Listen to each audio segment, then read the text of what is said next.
আমাদের হেক্সা মিশন পূর্ণ করা। আমরা দেখেছি যে 2002 সালে সর্বশেষ ব্রাজিল কাপ পেয়েছিল, তারপরও আমরা আশা হারাইনি।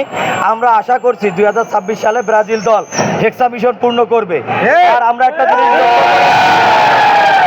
একটা জিনিস লক্ষ্য করেছি যে ব্রাজিল ফুটবল কিন্তু একটি পায়ে খেলার জিনিস, কিন্তু একটি দল আছে যারা ফুটবলটাকে পায়ে না খেলে হাতে খেলে, এবং তারা যে 3টা বিশ্বকাপ পেয়েছিল তার মধ্যে একটা বিশ্বকাপ কিন্তু হাতে গোল দিয়ে তারা পেয়েছে।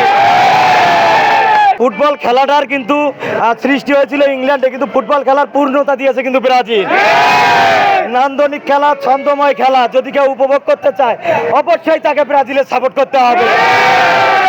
সুপ্রিয় উপস্থিতি এবং সাংবাদিক ভাইরা, প্রিয় দেশবাসী, আমরা বলতে চাই আপনারা ভুলভাল সাপোর্ট না করে সকলেই ব্রাজিল দলের সাপোর্ট করুন এবং ফুটবলটাকে উপভোগ করুন।